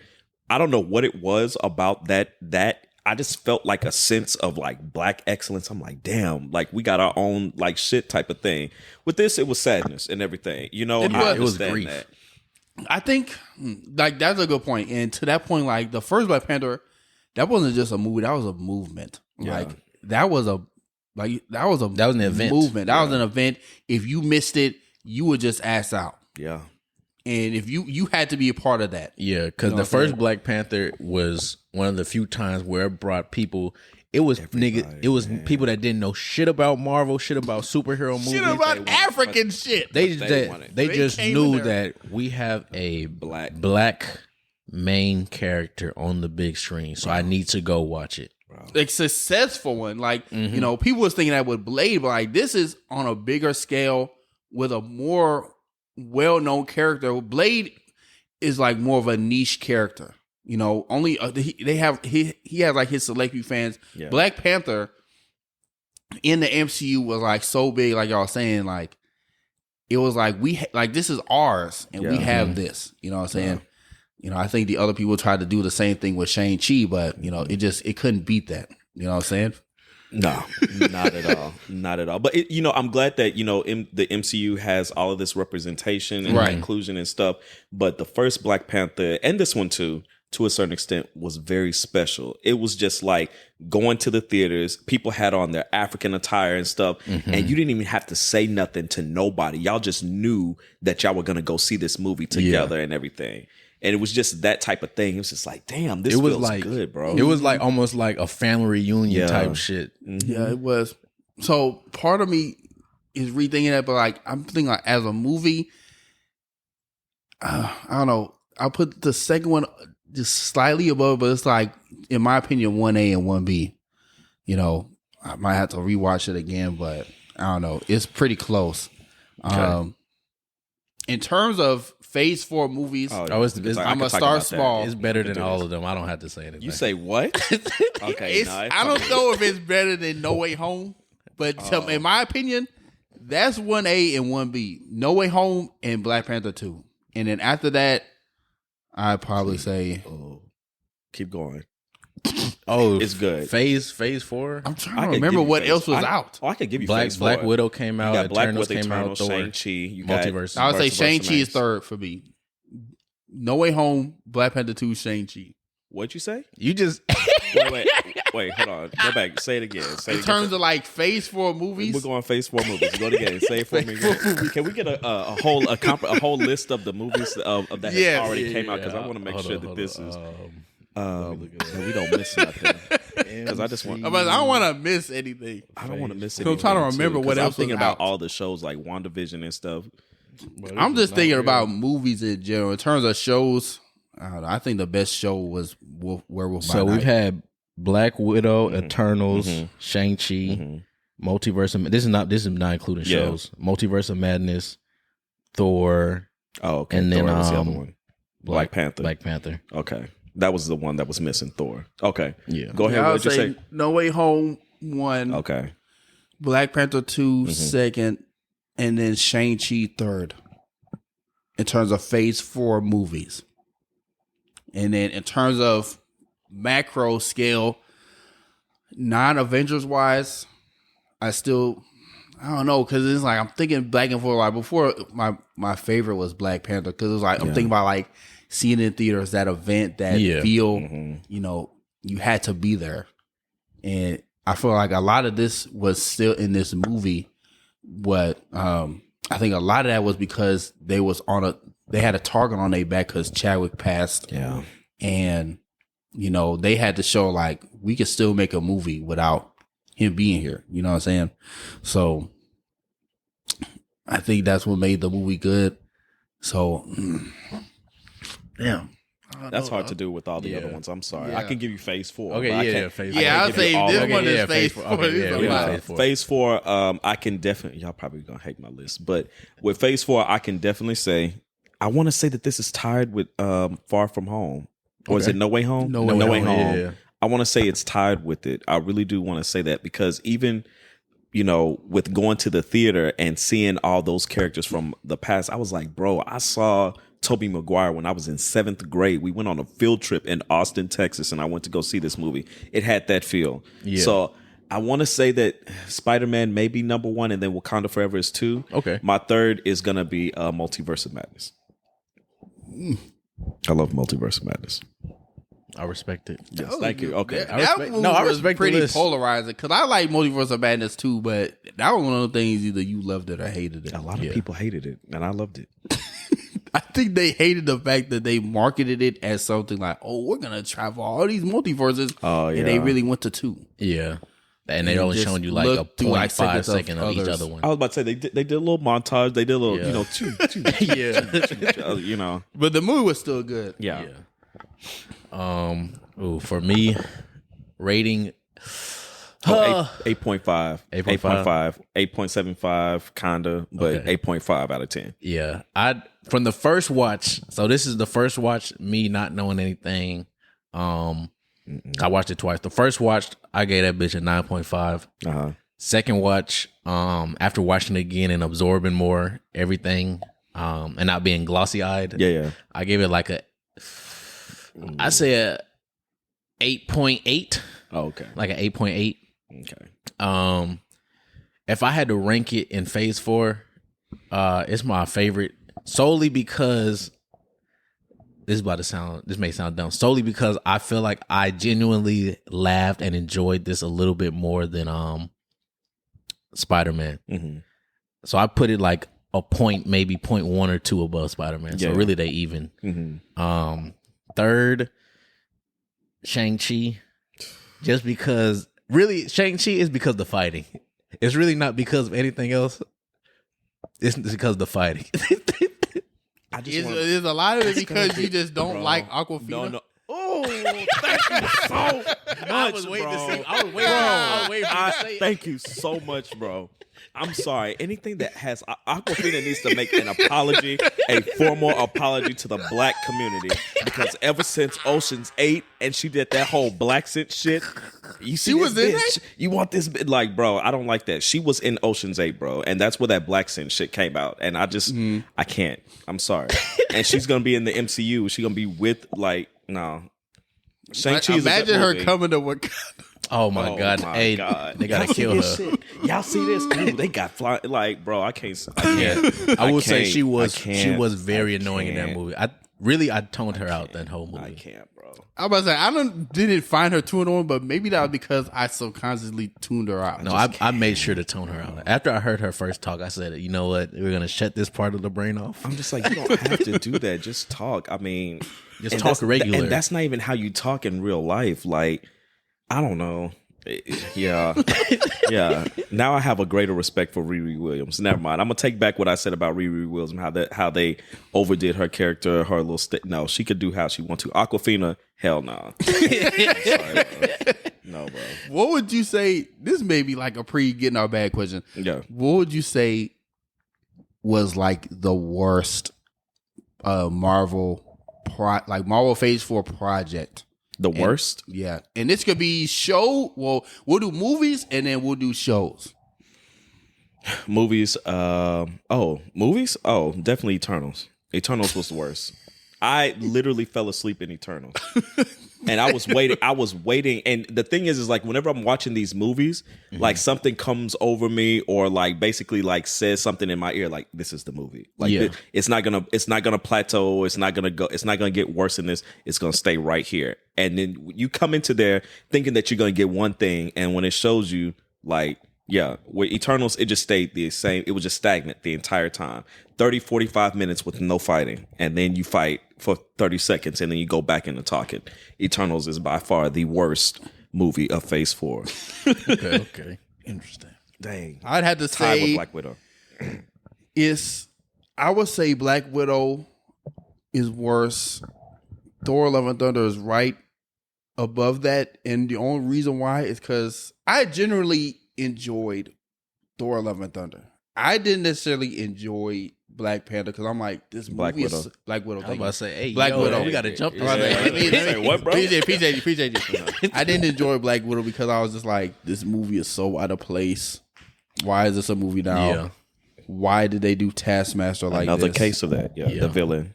And it's not even that they made her a woman; they made her a robot. Like they literally made Taskmaster a robot. I was like, this takes the whole lore and fun out of Taskmaster, out of it, and throws it in the trash. Yeah. You know, I understand they want to be all techie and shit with these movies, but like the thing that made Taskmaster interesting was like his ability to have basically hyper photographic reflexes. Yeah, photographic memory. Yeah. You know what I'm saying? So basically just to make that person a robot, I'm like, what the fuck? It don't matter if you made it a male, woman, whatever, black, white, green, you know, just make it a robot or a cyborg at this point. But yeah, I don't know. Maybe hopefully they retcon that shit, but I hope so. maybe after Thunderbolts they just retcon it, you know. Maybe she dies and then we get another one. Yeah. But I'd say Black Widow is probably the worst. And the shows? Shows, I'd say Hawkeye. Because it didn't start getting good until like Kingpin showed up. I'll say to something the end. very controversial. Oh, please. WandaVision was not all that to me. It was good, but niggas was talking to me like WandaVision was the best thing since sliced bread. You're only probably saying that for the first 3 episodes. I didn't watch get them. it. Okay. I skipped them.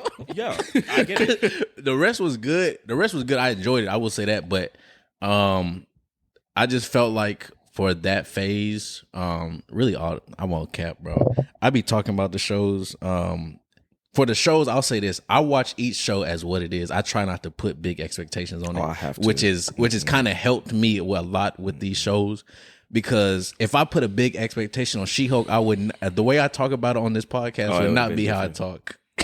Because like She-Hulk, I'll say I watched that just knowing like I'm not gonna get nothing crazy out of this. So I was not going in there expecting to be like overly satisfied. So I was like, oh, I'm just watching this. I'm watching it as like a killer of time and like it's MCU. I watch it and I'll probably laugh here and there.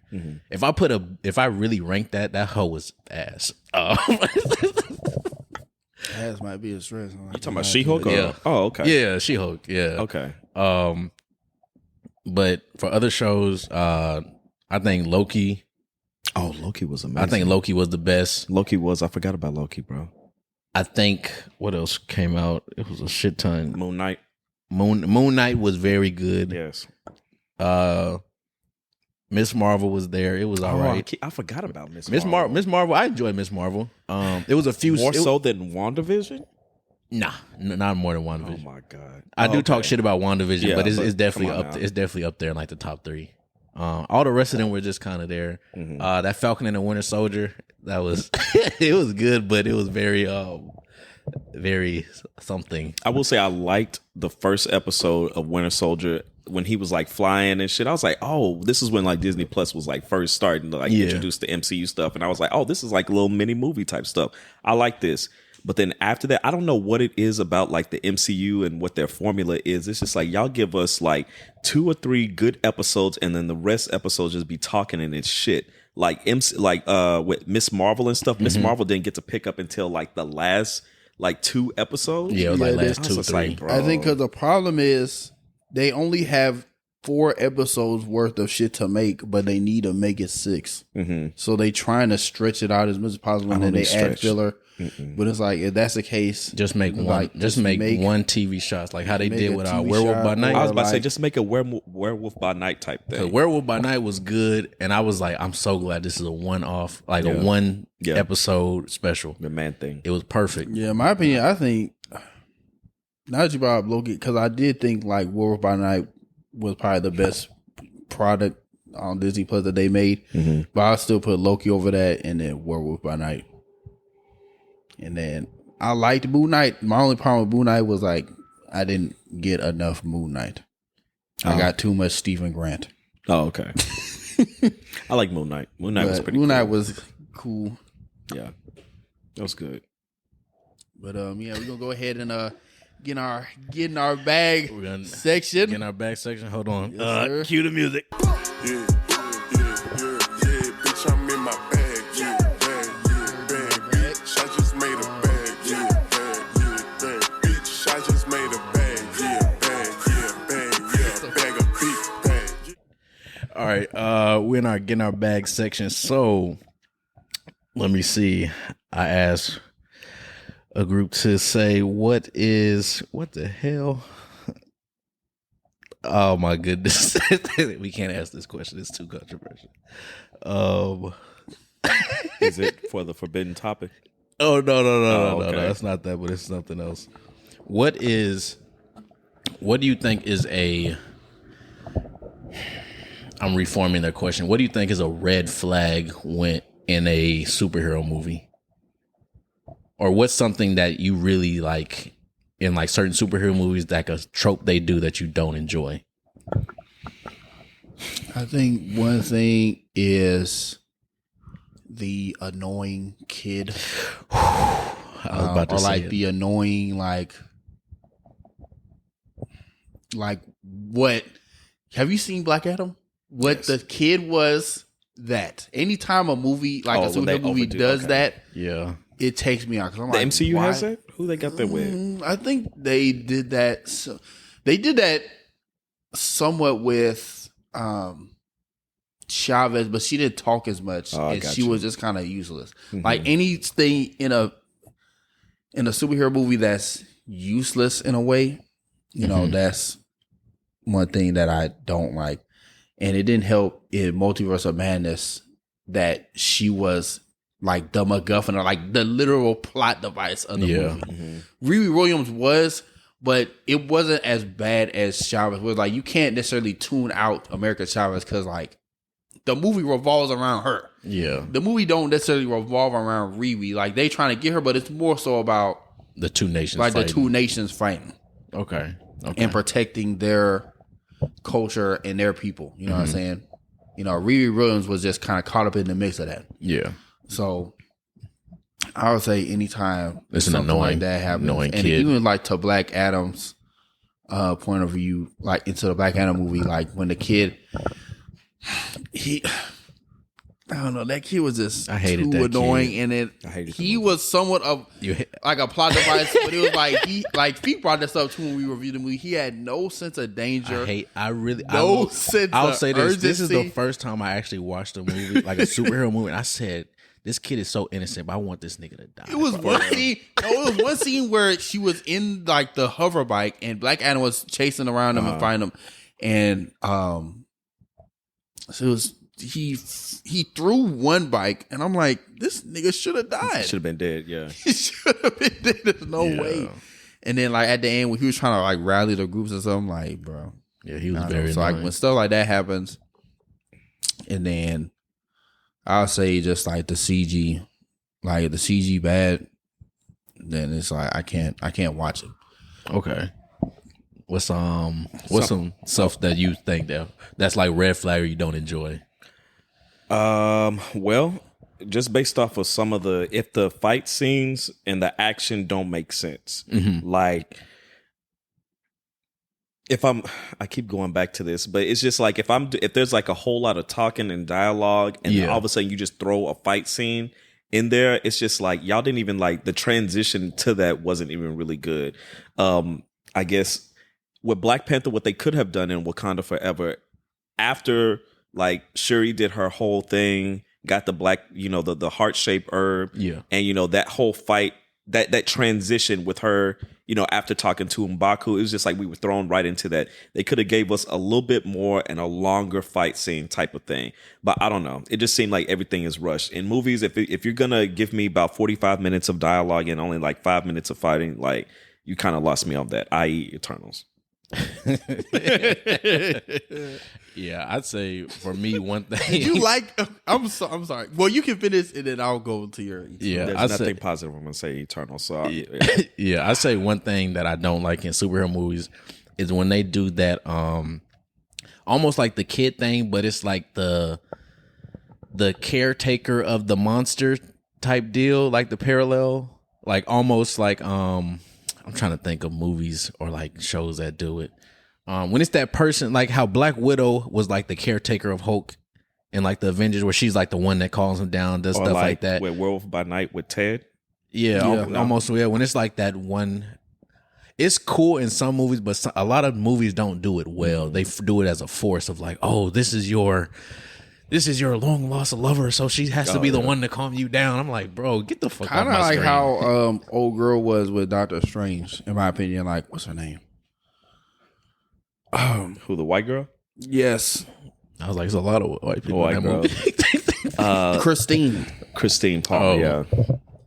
Yeah, and I think it was just like he's not her real love interest in the comics, so it doesn't necessarily make sense for him to be so emotionally tied to this woman, and then they finally bring his love interest in the MCU, and it'd be almost like too late. You know what I'm saying? But I don't know.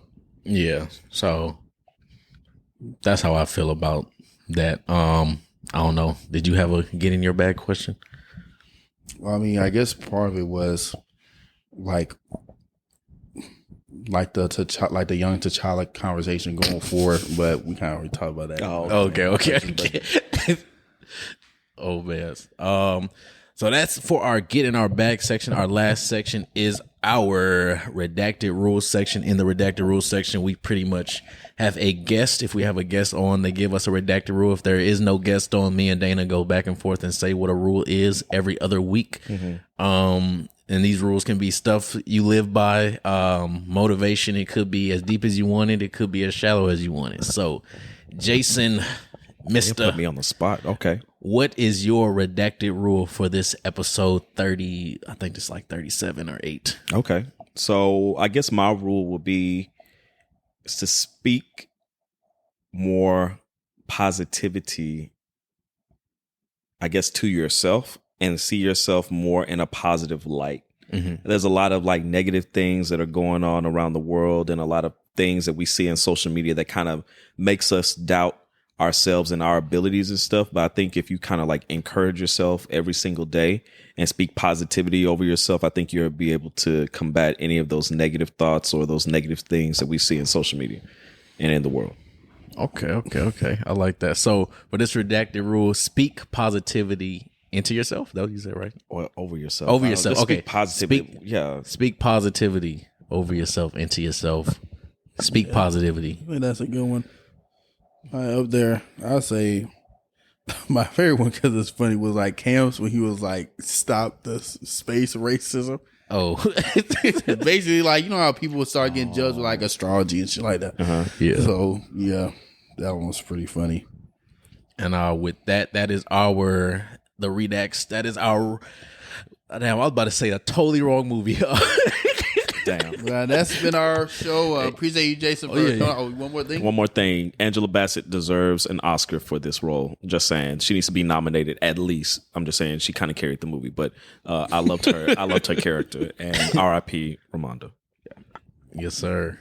And with that being said, this is episode, I don't know the number, but just everybody rate the show 5 stars on Apple Podcasts, Spotify, Pandora, iHeartRadio, Google Podcasts, Listen Notes, anything. We're on them all. And with that being said, this is it's been your boy Dana Dane. It's been your boy Feeq.